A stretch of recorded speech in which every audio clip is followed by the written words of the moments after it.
This clip perfectly exposes what happens when Republicans try to defend Donald Trump using standards they seemingly won't apply to Trump himself. Two Republicans attempt to corner the panel, but Isaiah Martin turns their own argument right back on them, and suddenly things get awkward. Before we dive into the full story, comment where you're watching from, and don't forget to like and subscribe so you don't miss the next one. Watch how quickly this argument backfires. Let's get into it. Tonight, what's the cost of offending Donald Trump? Just days after the German chancellor criticized the president and his strategy in Iran, saying that the U.S. was getting humiliated, the Pentagon is now removing 5,000 U.S. troops from Germany. In a social media post prior to the move, Trump complained his German counterpart, quote, doesn't know what he's talking about, and he criticized the German economy.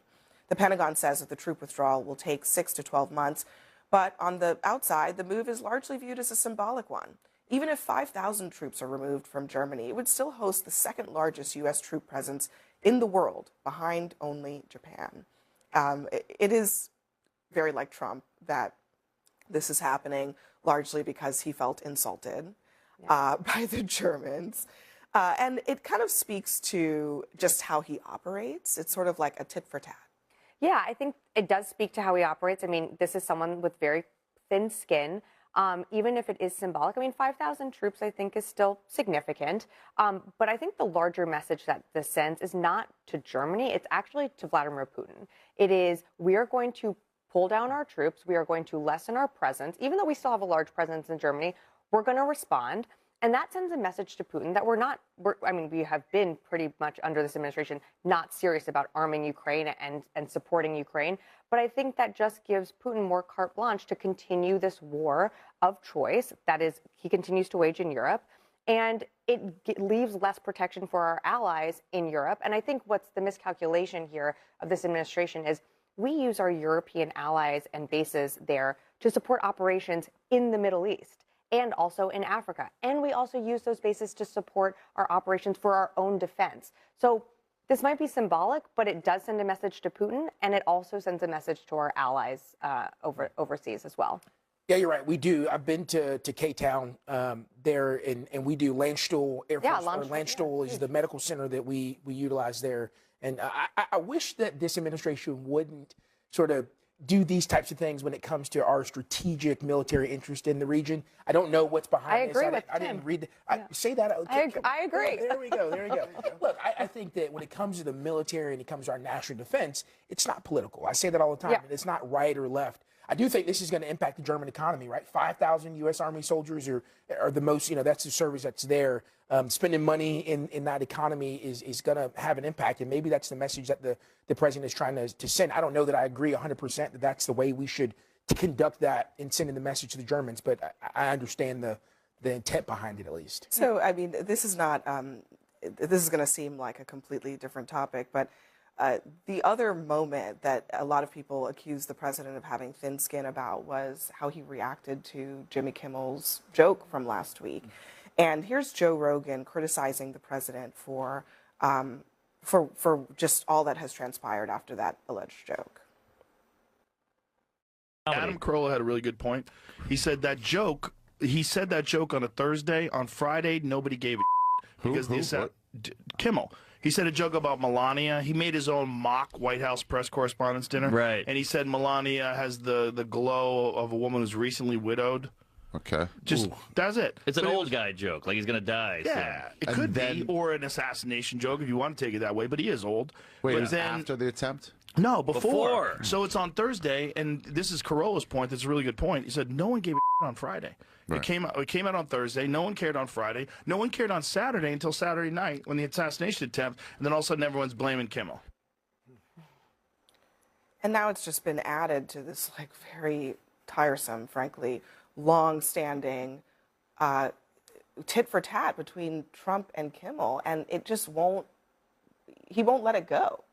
I mean, Kimmel doesn't like him, but Trump is the president, and he will not let this go. Number one, the joke was in poor taste. Number two, it's a shame that Jimmy Kimmel can't stand up and apologize for a joke that was in poor taste. And third, Adam Carolla makes a decent point that was referenced by Joe Rogan there, but no one cared on Thursday because the people who watch Jimmy Kimmel agree with his politics, and they probably thought it was a hilarious joke. The people who would call him out for being distasteful don't actually watch his program. That's why no one said anything until after the fact. You know, Pete, can you tell me one example of Trump ever apologizing for anything?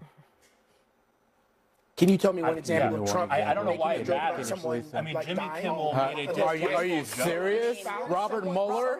Robert Mueller? Are we going to act like that didn't happen on Twitter? Can you give me an example of someone's spouse being told, you look Nancy like the wife Pelosi's of, husband.